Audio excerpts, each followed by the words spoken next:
할렐루야. 하나님께 영광 돌립니다. 37절로 갑니다. 기도합니다. 영광과 감사와 존귀가 하나님께 있습니다. 하나님을 사랑하며 말씀을 사모합니다. 오늘도 이 말씀을 통해서 우리 모두가 깨닫기를 원하고 하나님의 선하신 뜻을 분별하기를 원합니다. 하나님 편에 서서 세상으로 복되게 하고 세상의 은혜를 입는 자들, 말씀과 하나님의 능력의 통로가 되게 하옵소서. 출애굽기 12장을 통해서 우리의 삶이 분명해지고 하나님이 기뻐하는 삶으로의 회복이 있기를 원합니다. 아직도 세상에서 출애굽되지 못한 백성들이 이제는 언약 백성으로 하나님의 통치를 기뻐하는 노예가 아닌 자손으로 여호와의 군대로 쓰임받는 은혜가 있게 하옵소서. 오늘도 말씀하실 하나님을 높입니다. 찬양합니다. 종을 낮추시고 오직 말씀의 통로만 되게 하시고 하나님의 지혜와 능력으로 이 말씀의 깊은 것들을 열어 주시옵소서. 예수님의 이름으로 사모하며 축복하며 기도합니다. 아멘. 자, 37절 말씀 보세요. 이스라엘 자손이 람세를 떠나서 숫곳에 이르니 여호와에 보행하는 장정이 60만 가량이요. 자, 여러분, 무엇이 분명히 보여집니까?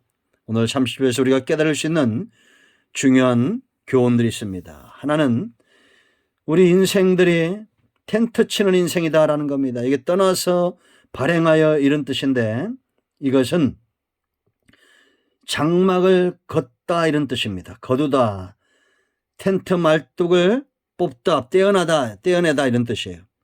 우리 여러분 여행 가서 텐트를 치듯이 이제는 옮길 때가 되면 장막을 거둬야 되잖아요. 돌아올 때는 텐트를 걷잖아요. 그런 것처럼 이들이 람셋에서 숫곳에 이르고 이제 40년 동안 계속 텐트 치는 인생의 시작이 되었다라는 거죠. 여러분, 우리가 하나님의 자녀로 산다는 것, 이 땅에서 아직 오지 않은 하나님의 나라를 소망하면서 나그네와 같이 사는 자들이다라는 것을 여러분 잊어버리면 안 됩니다. 이것을 잃어버리는 순간 우리의 신앙도 하나님과 멀어지는 거예요. 지금 여러분 이스라엘이 광야에서 어려움을 겪는 게 이겁니다. 애국과 바로 밑에서는 그들이 텐트를 걷지 않는 삶이었어요. 정착하게 하고 결국 그것이 노예가 되잖아요.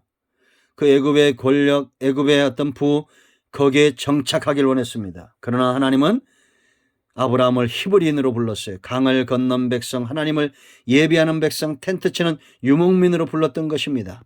그러므로 여러분, 우리는 세상에 정착하고자 하는 인생이 아니라 하나님께 소망을 두고 나그네처럼 사는 인생들이 되어야겠습니다.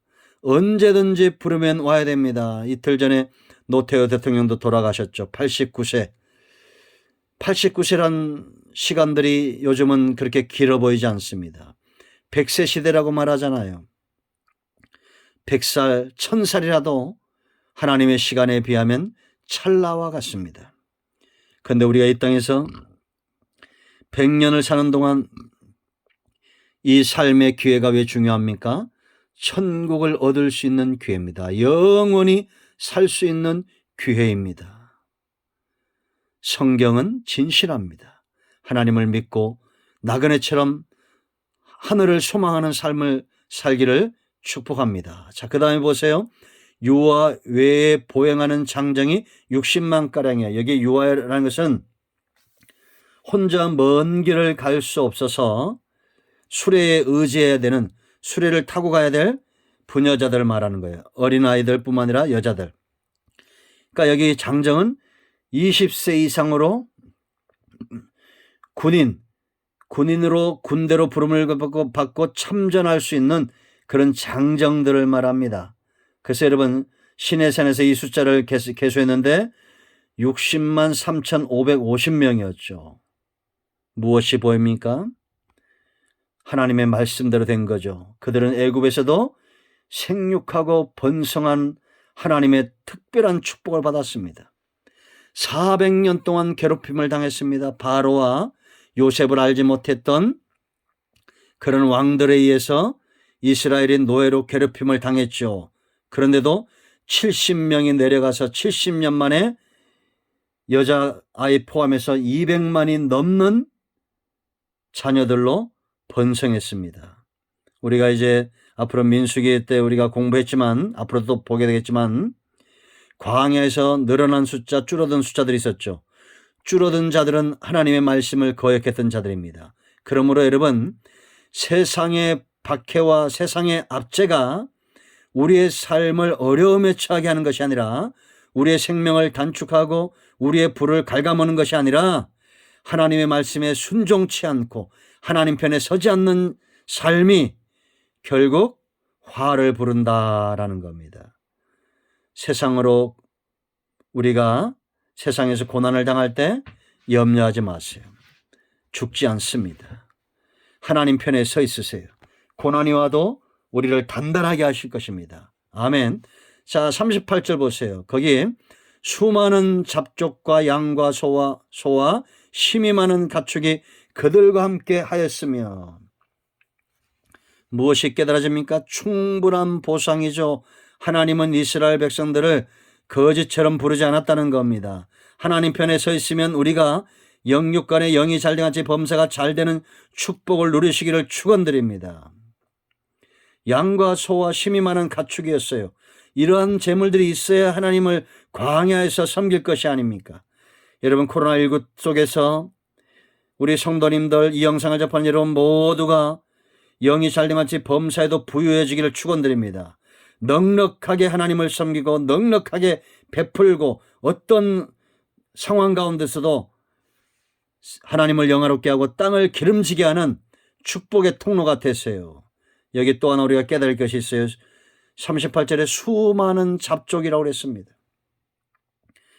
노예였던 이스라엘이 이제는 섬김을 받는 자들이 되었다는 것이고, 또한 이 수많은 이방인들은 애굽에서 나온 자들이죠. 지혜로운 자들입니다.